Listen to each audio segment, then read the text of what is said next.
Movie शुरू होती है और हमें एक प्रेग्नेंट लेडी दिखाई जाती है जिसका नाम नतालिया होता है और तब ही उसकी डिलीवरी का टाइम भी आ चुका होता है और उस वक्त नतालिया की मदर अलीना भी उसके साथ होती है। नतालिया की तबीयत खराब होना शुरू हो जाती है और उसकी माँ फौरन उसे हॉस्पिटल ले जाती है, लेकिन रात काफी हो चुकी होती है इसलिए हॉस्पिटल में ज्यादा डॉक्टर अवेलेबल नहीं होते। लेकिन वहाँ पर एक नर्स होती है जो उसकी डिलीवरी कर देती है और नतालिया का बच्चा पैदा हो जाता है। लेकिन सब उस बच्चे को देखकर काफी हैरान और परेशान हो जाते हैं क्योंकि उन लोगों को उस चीज पर यकीन नहीं आ रहा था जो वो देख रहे थे, क्योंकि बच्चा पैदा होते ही हवा में फ्लाई करना शुरू हो जाता है। नतालिया भी ये देखकर काफी हैरान हो जाती है और वो अपनी मदर को कहती है कि हमारे यहाँ एक एंजल बच्चे की पैदाइश हुई है। लेकिन नतालिया की मदर एक समझदार और एक्सपीरियंस लेडी होती है और वो फौरन समझ जाती है कि बच्चा अब नॉर्मल है और ऐसा ही होता है कि वो बच्चा विदाउट ग्रेविटी पैदा होता है। वो लोग काफी पुअर प्रोटेक्टेड लोग होते हैं और फौरन हॉस्पिटल को छोड़कर चले जाते हैं, जबकि नर्स उन्हें काफी समझा रही होती है कि अभी उनके जाने का टाइम नहीं हुआ, लेकिन वो उसकी नहीं मानते और अपने घर आ जाते हैं।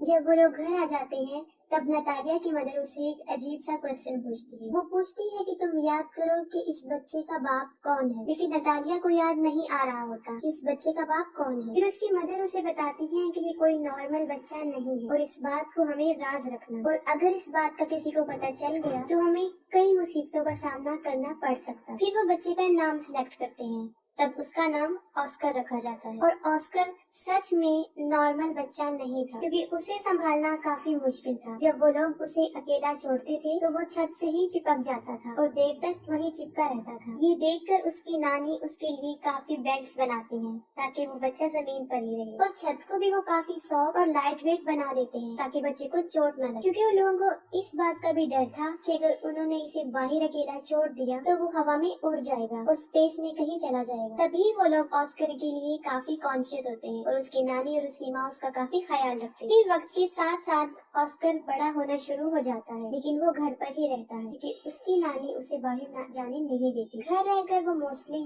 टीवी पर सुपरमैन के कार्टून्स देखा करता था और वो खुद भी ये इमेजिन करता था कि वो भी एक सुपर हीरो है। फिर ऑस्कर कई दफा अपनी मदर नतालिया से ये पूछता है कि वो लोग उसे बाहर जाने क्यों नहीं देती, लेकिन वो उसकी बात को इग्नोर कर देते हैं। ऑस्कर खिड़की से बाहर कई दफा लोगों को देखता रहता था और अपने जैसे बच्चों को भी जो स्कूल जा रहे होते हैं और हसरत भरी निगाहों से खेलते हुए बच्चों को देखता था और आजाद जिंदगी को बहुत मिस करता था। वो ये सोचता था कि वो शायद हमेशा के लिए यहाँ कैद में ही रहेगा। फिर एक दिन ऑस्कर घर की एक कैद से तंग आकर खिड़की से बाहर जाने की कोशिश करता है, लेकिन उसकी नानी उसको देख लेती है और वो काफी गुस्से में आ जाती है। ये इंसिडेंट देखने के बाद उसकी नानी सारी विंडोज को सील कर देती है और ऑस्कर को समझाती है कि वो कभी भी इस घर से बाहर नहीं जाएगा, ना उन बच्चों की तरह जो स्कूल जाते हैं, और वो घर पर ही रहकर पढ़े। ये सुनकर ऑस्कर की मदर काफी गुस्से में आ जाती है और कहती है कि कब तक हम इसको इस कैद खाने में रखेंगे, एक ना एक दिन इसने बाहर जाना है। फिर ऑस्कर की मदर उसके लिए एक जैकेट लेकर आती है जिसकी पॉकेट्स में वो 2 पत्थर रखती है ताकि वो उड़ ना सके। वो अपनी मदर की बात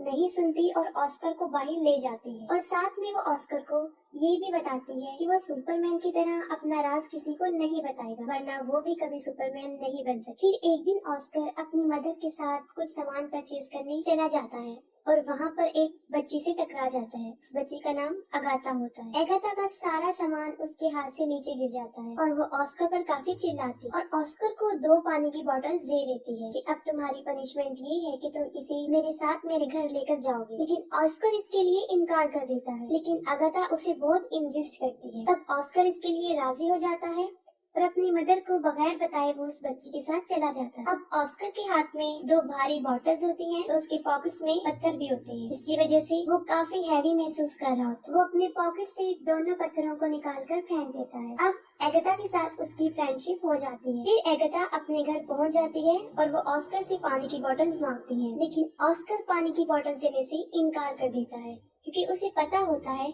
कि अगर उसने ये पानी की बोतल उसे दे दी तो वो हवा में उड़ जाएगा। क्योंकि एगाथा ना समझ होती है और वो ऑस्कर से बोतल छीन लेती है। जैसे ही वो ऑस्कर से बोतल लेती है वो हवा में उड़ जाता है। वो जगह चारों तरफ से काफी बंद होती है, इसलिए ऑस्कर ज्यादा ऊंचा नहीं उड़ता। एगाथा ये देखकर काफी हैरान हो जाती है और चिल्लाकर उसे सुपरमैन कहती है। ऑस्कर उससे हेल्प मांगता है। ये सुनकर एगाथा फौरन अपने रूम में जाती है और अपना एक पिंक कलर का बैग उठाकर लाती है जो पत्थरों से भरा होता है, और उनका आइडिया ये था कि इन पत्थरों को वो अपनी पॉकेट्स में रखेगा जो कि एक अच्छा